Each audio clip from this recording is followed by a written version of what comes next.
20 जनवरी 2005 media में अचानक खबर आती है कि बॉलीवुड की सबसे खूबसूरत अदाकारा अब इस दुनिया में नहीं रही। उस एक्ट्रेस ने 3 दिनों से कुछ नहीं खाया था, घर बिखरा पड़ा था और उनके शरीर में दारू मिली थी। और जो उनकी हालत थी वो काफ़ी बॉडी डिकम्पोज हालत मिली थी। ऐसा लग रहा था कि कम से कम 1.5 से 2 दिन पहले उनकी मौत हुई हो। वो घर की हालत बहुत ही ख़राब थी, इन द सेंस की अस्त व्यस्त नहीं थी, लेकिन बहुत ही एक दयनीय स्थिति में थी, पूरी गंदगी फैली हुई थी।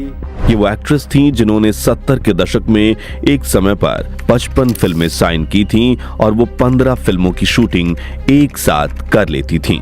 At the moment I've got about 55 films signed. I'm working on about 15. Sounds a bit much, doesn't it? ये वो पहली इंडियन हीरोइन थी जिनकी तस्वीर प्रतिष्ठित टाइम्स मैगजीन के कवर पेज पर छपी, जिन्होंने हिंदुस्तान को बताया कि कोई महिला भी खुले में मर्दों के साथ बैठकर शराब पी सकती है, फिल्मों में बेड सीन्स कर सकती हैं और रियल लाइफ में लिव इन में रह सकती हैं और उसके एक से ज्यादा बॉयफ्रेंड हो सकते हैं।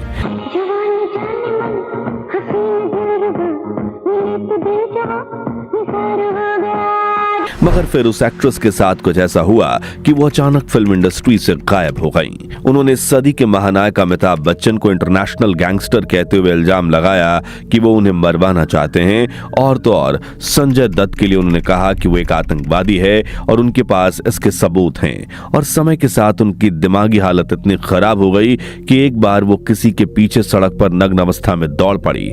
हम बात कर रहे हैं परवीन बाबी की। लेकिन परवीन के साथ ऐसा तो क्या हुआ कि वो इतने दर्दनाक हालातों में पहुंच गई? कैसे इंडस्ट्री की सबसे खूबसूरत कही जाने वाली ये अदाकारा रातों रात गायब हो गई? क्यों उन्होंने अमिताभ बच्चन पर हैरान कर देने वाले आरोप लगाए और कैसे हुई थी परवीन बाबी की मौत? आज हम जानेंगे परवीन बाबी की जिंदगी से जुड़े ऐसे ही कुछ अनछुए पहलू, जिन्हें जानने के बाद आपके मुंह से एक बात जरूर निकलेगी कि ऊपर वाला ऐसी जिंदगी किसी को ना दे। तो पूरा वीडियो जरूर देखिएगा। परवीन बाबी अपने समय की सबसे खूबसूरत अदाकारा थीं। मॉडर्न और स्टाइलिश इतनी कि उनके फिल्म इंडस्ट्री में आने के बाद बाकी हीरोइनों का ट्रेडिशनल लुक से अलग हटकर ओपन माइंडेड और मॉडर्न लुक देखा जाने लगा। इनका पूरा नाम परवीन सुल्ताना बली मोहम्मद खाजनी बाबी था। इनका जन्म 4 अप्रैल 1954 को गुजरात के जूनागढ़ में हुआ था। वो अपने माता पिता की इकलौती संतान थी और परवीन को अपनी गोद में देखने से पहले उनके माता पिता को करीब 14 सालों का इंतजार करना पड़ा। उनके पास धन दौलत की कोई कमी नहीं थी, इसलिए उन्होंने परवीन को एक राजकुमारी की तरह पाला पोसा। मगर छोटी सी उम्र में ही परवीन अपने पिता को खो चुकी थी, जिसके बाद परवीन ने अहमदाबाद गुजरात से अपनी पढ़ाई की। कॉलेज के दौरान ही परवीन को मॉडलिंग का शौक था और उन्होंने साल 1971 में पहली बार फैशन शो में मॉडलिंग की थी। लेकिन उनकी किस्मत बदली 1973 में, जब डायरेक्टर वी.आर. इशारा अपनी फिल्म एक नाव दो किनारे की शूटिंग करने अहमदाबाद आए थे। जहां शूटिंग देखने आई परवीन की खूबसूरती को देखकर वो मंत्रमुग्ध हो गए। उस वक्त Parveen mini skirt western outfit पहनकर सिगरेट का कश लगा रही थी और यहीं उन्हें परवीन में अगली मॉडर्न एक्ट्रेस दिख गई। उन्होंने परवीन के कुछ फोटोज खिंचवाए और अपनी फिल्म चरित्र ऑफर कर दी। उस वक्त परवीन बाबी शूटिंग देखने आई थी, बहुत यंग थी, तो मुझे फेस उसका बड़ा इंटरेस्टिंग लगा। मैंने अपने फोटोग्राफर से कहा कि भाई उससे परमिशन लेके उसको फोटोग्राफ करो, और मैंने उससे पूछा कि फिल्म में काम करोगी? तो उसने कहा कि कहानी पसंद आएगी तो करूँगी। तो ये बात मुझे बहुत अच्छी लगी। मैंने कहा एक न्यू कमर है, रॉ है बिल्कुल, और वो ये कह रही है कि कहानी अच्छी लगी तो करूँगी, तो मतलब इसमें कॉन्फिडेंस होगा डेफिनेटली। इस फिल्म में प्रवीण के अपोजिट काम कर रहे थे अपने जमाने के लोकप्रिय क्रिकेटर रहे सलीम दुर्रानी। हालांकि ये फिल्म फ्लॉप हुई, लेकिन परवीन सफलता के नए नए पायदान पर चढ़ती चली गईं। साल 1974 में उन्होंने अमिताभ बच्चन के साथ मजबूर फिल्म की। वे दौर था जब उस वक्त की बॉलीवुड हसीनाएं बिग बी के साथ काम करने का सपना देखती थीं। लेकिन परवीन को अमिताभ बच्चन के साथ न केवल लगातार फिल्में मिलने लगी, बल्कि वो हिट भी हो रही थीं। इसी के चलते परवीन सिर्फ कुछ सालों में बॉलीवुड की सबसे हिट एक्ट्रेस बन गईं, जो एक फिल्म के लिए 2 से 3 लाख रुपए लेती थीं। परवीन ने शान, कालिया, काला पत्थर, सुहाग, अमर अकबर एंथनी, नमक हलाल, काला सोना, जानी दोस्त, दीवार, बुलेट, भंवर और सुहाग जैसी कई सुपरहिट फिल्मों में काम किया। लेकिन जहां उनका प्रोफेशनल करियर आसमान की ऊंचाइयों को छू रहा था, वहीं उनकी निजी जिंदगी में तकलीफों का सैलाब उमड़ पड़ा, जो आगे चलकर उन्हें दिमागी बीमारी का शिकार बनाने वाला था। लेकिन परवीन के साथ ऐसा क्या हुआ था कि लोग उन्हें पागल कहने लगे और वो इंडस्ट्री से अचानक गायब हो गई? ये जानने के लिए हमें उनकी लव लाइफ पर एक नजर डालनी होगी। परवीन बाबी का पहला प्यार एक पाकिस्तानी पायलट था।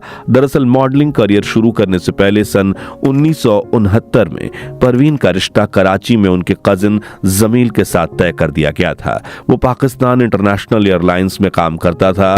धीरे धीरे दोनों के बीच प्यार हुआ, लेकिन फिर हुआ साल 1971 का भारत पाक युद्ध, जिसके बाद उनकी मां ने जमील के साथ परवीन का रिश्ता तोड़ दिया। जिसके बाद परवीन बॉबी ने जैसे ही बॉलीवुड में कदम रखा, उनका नाम अमिताभ बच्चन के साथ जोड़ा जाने लगा। दोनों की ऑन स्क्रीन केमिस्ट्री देखकर उनके अफेयर के चर्चे तेज हो गए, लेकिन उस वक्त अमिताभ पहले से ही जया बच्चन से शादी कर चुके थे और परवीन और अमिताभ बच्चन दोनों ने मीडिया के सामने इस रिश्ते को नकार दिया। मगर इसी बीच बॉलीवुड में परवीन बॉबी के पहले बॉयफ्रेंड बने डैनी डेंगजोप्पा। दोनों 4 साल तक बेहतरीन रिश्ते में रहे, मगर फिर परवीन ने डैनी के साथ अचानक रिश्ता तोड़ दिया, जिसकी वजह रही डैनी की अमिताभ बच्चन के साथ दोस्ती। यहाँ तक कि परवीन ने डैनी को अमिताभ बच्चन का एजेंट तक कह डाला। उस वक्त डैनी को समझ आया कि परवीन के दिमाग और एटीट्यूड में कुछ तो गड़बड़ है और उन्होंने परवीन से दूरियां बना ली। उधर परवीन की एक फिल्म रिलीज हुई बुलेट, जिसमें उनके अपोजिट कबीर बेदी ने काम किया। इसी फिल्म के शूट के दौरान परवीन और कबीर के बीच की नजदीकियां बढ़ने लगी। दोनों ने एक दूसरे को डेट करना शुरू किया और कबीर के लिए परवीन ने अपने करियर को दांव पर लगा दिया। वो उनके साथ यूरोप चली गईं, लेकिन वहां उन्हें महसूस होने लगा कि कबीर उनकी तरफ ध्यान नहीं दे रहे हैं। इसके बाद दोनों के रिश्तों में दरार आ गई। इसके बाद साल 1977 में प्रवीण की जिंदगी में आए महेश भट्ट, जो पहले से ही शादीशुदा थे और उनकी एक बेटी थी पूजा भट्ट। महेश ने अपने परिवार को छोड़कर परवीन के साथ उनके घर में रहना शुरू कर दिया। उनका एक इमोशनल राब्ता कबीर बेदी साहब के साथ शुरू हुआ, तब हमारा मिलना जुलना कुछ ज़्यादा होता गया। मगर जब उनका रिश्ता कबीर से टूटा और वापस आई, तब हमारा एक नए सिरे से एक नया रिश्ता कायम हुआ। तभी महेश भट्ट ने महसूस किया कि परवीन की लाइफ नॉर्मल नहीं है। उन्होंने बताया कि एक दिन मूवी सेट पर परवीन ने हाथ में चाकू लेकर कहा था कि मुझ पर नजर रखी जा रही है, मुझे कोई मारना चाहता है। वहीं एक दिन परवीन ने चलती हुई गाड़ी का दरवाजा खोल दिया और चिल्लाते हुए महेश भट्ट को कहने लगी कि इस गाड़ी में बॉम्ब रखा हुआ है, जिससे महेश भट्ट भी हैरान रह गए और वो उन्हें डॉक्टर के पास ले गए। डॉक्टर ने उन्हें बताया कि परवीन को सिजोफ्रेनिया नाम की बीमारी है और डॉक्टर उन्हें ठीक करने के लिए इलेक्ट्रिक शॉक देना चाहते थे, लेकिन महेश भट्ट राजी नहीं हुए। परवीन की हालत धीरे धीरे बिगड़ती जा रही थी। इस बीच महेश भट्ट परवीन को बेंगलोर में अपने गुरु यूजी कृष्णमूर्ति के पास ले गए, जहां परवीन को एडमिट करवाकर महेश भट्ट मुंबई वापस आ गए। लेकिन परवीन को लगने लगा कि कृष्णमूर्ति उन्हें और हमेशा महेश को अलग करना चाहते हैं। इसलिए एक रात परवीन ने महेश भट्ट के सामने यह ऑप्शन रख दिया कि वो अपने गुरु को चुने या परवीन को। तभी महेश भट्ट परवीन की दिमागी हालत देखकर डर गए और परवीन के साथ रिश्ता खत्म करके वहां से निकल गए। लेकिन तभी परवीन महेश भट्ट को रोकने के लिए आधे अधूरे कपड़ों में दौड़ते हुए घर से बाहर आ गईं। लेकिन महेश भट्ट नहीं रुके। परवीन की जिंदगी में यह अकेलेपन का चौथा हमला था। वह अकेलेपन में ड्रग्स और नशे की आदी होने लगी थी। लेकिन दोस्तों, परवीन की दिमागी हालत खराब होना शुरू हुई थी करीब 10 साल पहले, यानी साल 1969 में, जब अहमदाबाद में सांप्रदायिक दंगे भड़क उठे थे।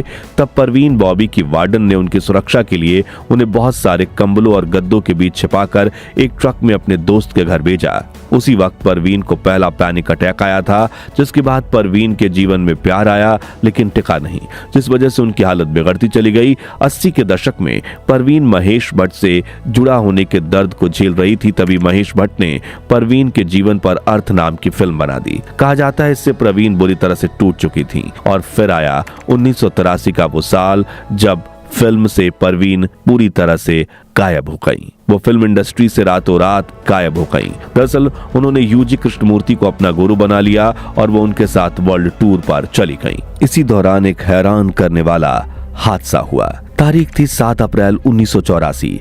परवीन अमेरिका के जॉन एफ कैनेडी एयरपोर्ट पर उतरी और बाहर निकलने लगी, लेकिन एयरपोर्ट के कर्मचारियों को विश्वास नहीं हुआ कि ये भारत की मशहूर एक्ट्रेस परवीन बाबी हैं, क्योंकि तब तक उनका सिजोफ्रेनिया काफी बढ़ चुका था, मतलब उनके बिखरने की शुरुआत हो चुकी थी।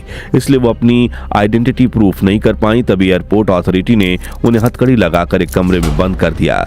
उस कमरे में पहले से 30 मानसिक रूप से बीमार पेशेंट रखे गए थे। जैसे ही ये खबर वहां के भारतीय दूतावास तक पहुंची, वो फटाक से वहां पहुंचे और उन्हें फ्री करवाया। उसी दौरान समय के साथ परवीन की मानसिक हालत बिगड़ती जा रही थी। हद तो तब हो गई जब परवीन ने मीडिया से ये कहा कि अमिताभ बच्चन उन्हें मरवाना चाहते हैं। 1989 में परवीन ने एक मैगजीन को इंटरव्यू देते हुए कहा, अमिताभ बच्चन एक सुपर इंटरनेशनल गैंगस्टर हैं। वो मेरी जान के पीछे पड़े हुए हैं। उनके गुंडों ने मुझे किडनैप कर लिया था। किडनैप करके मुझे एक आइलैंड पर रखा गया। उसी आइलैंड पर उन्होंने मेरी सर्जरी करके मेरे कान के नीचे एक चिप लगा दी। इस चिप की मदद से वो मुझ पर नजर रखना चाहते हैं।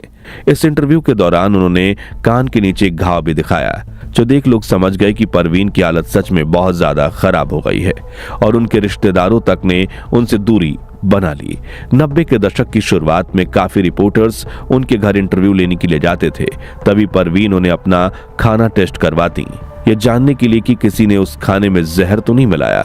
साथ ही अपने यहाँ काम करने वाले लोगों के बारे में कहती थी कि इन लोगों ने उनके मेकअप को खराब कर दिया है ताकि उनका चेहरा और स्किन खराब हो जाए। जब उनके घर बिजली जाती, वो कहने लगती कि इंटरनेशनल माफिया ने उन्हें हैरेस करने के लिए बिजली काट दी है।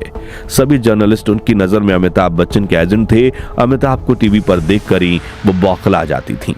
कहा जाता है कि परवीन की बीमारी को जेनेटिक भी माना जा सकता है। उनकी बीमारी उनके माता पिता से उनमें आई थी। अब वजह चाहे जो भी हो, साल 2000 आते आते परवीन की हालत इतनी बिगड़ चुकी थी कि वो हर किसी पर शक करती थी। इसी वजह से उनके सभी कर्मचारी काम छोड़कर भाग निकले थे। वे अपने घर में अकेली रहती थीं। उन्होंने संजय दत्त को लेकर कहा था कि उनके पास सबूत है कि संजय दत्त टेररिस्ट हैं। तभी अदालत ने उन्हें सबूत लेकर कोर्ट में आने को कहा था, लेकिन परवीन बाबी कभी कोर्ट नहीं गई, क्योंकि उन्हें इतना डर था कि अगर घर से बाहर निकलेंगी तो कोई उन्हें मार देगा। इसलिए वो अपने घर के दरवाजे के बाहर एक एनवेलप में पैसे रखती थीं, जिसे लेकर दूध और अंडे वाले उनके गेट के बाहर सामान रख जाते थे और जब बाहर कोई नहीं होता तभी वो दरवाजा खोलकर सामान उठाती। अपने आखिरी दिनों में उनकी हालत इतनी बिगड़ गई थी कि उन्होंने अपनी वसीयत में अपनी जमीन जायदाद मरे हुए रिश्तेदारों के नाम कर दी थी। फिर आया जनवरी 2005, जब परवीन बाबी ने 3 दिनों तक अपने घर के गेट के बाहर से अखबार और दूध नहीं उठाया। तब आसपास के लोगों ने पुलिस को खबर दी। पुलिस पहुंची और दरवाजा तोड़कर घर में घुसी तो पता चला कि एक युग का अंत हो चुका है। एक समय हिंदी फिल्मों की सुपरस्टार, सेक्स सिंबल और पता नहीं क्या क्या रही परवीन बॉबी अब नहीं रही। लोगों को यकीन नहीं हो रहा था कि बॉलीवुड की सबसे खूबसूरत अदाकारा परवीन, जो अब इंडस्ट्री में एक्टिव थी, तब उनके घर के बाहर प्रोड्यूसर अपनी फिल्में साइन करवाने के लिए बाकायदा लाइन लगा रहे थे।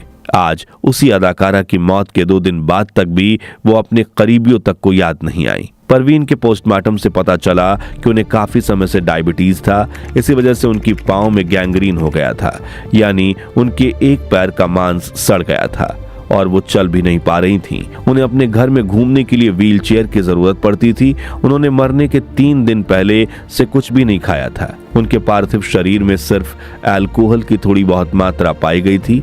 डॉक्टरों के मुताबिक ये अल्कोहल शायद दवा वगैरह में रहा होगा। इधर परवीन की मौत के बाद जो रिश्तेदार पहले उनके पास तक नहीं आते थे, वो उनकी संपत्ति का हिस्सा मांगने पहुंच गए, लेकिन उनकी 80% संपत्ति गरीब बच्चों की शिक्षा में गई और 20% उनके एक रिश्तेदार को दी गई, जिसके अगले साल महेश भट्ट ने परवीन पर और खुद पर एक सेमी ऑटोबायोग्राफी फिल्म वो लम्हे बनाई और ये कहा, क्योंकि देखिए हमारी फिल्म एक्स्ट्रा मैरिटल अफेयर से कनेक्टेड थी। हमने अर्थ फिल्म बना ली है जो एक क्लासिक हो गई है और हमको लगा कि अब इस रिश्ते पे अगर किसी परिवार का साया होगा तो ये रिश्ता जिस तरह हम एक लिबरेटेड रिश्ता दिखाना चाहते हैं हम दिखा नहीं पाएंगे। दोस्तों, क्या परवीन बाबी बचपन के ट्रॉमा की वजह से दिमागी रूप से बीमारी का शिकार हो गई थी, या फिर उन्हें जानबूझकर पागल बनाया गया था? और बॉलीवुड की इस खूबसूरत अदाकारा के इस दर्दनाक अंत को लेकर आपकी राय क्या है, कमेंट में जरूर बताइए। उम्मीद है इस कहानी ने आपके रोंगटे खड़े कर दिए होंगे। अगर हाँ तो इसे जितना हो सके लाइक और शेयर कीजिए, ताकि बॉलीवुड से जुड़ी ये सच्ची घटना हर किसी तक पहुंचे। और ऐसे ही अनकहे अनसुने सच जानते रहने के लिए हमारे चैनल को सब्सक्राइब करके पास वाली घंटी जरूर बजा दीजिए। मिलते हैं अगली वीडियो में। धन्यवाद।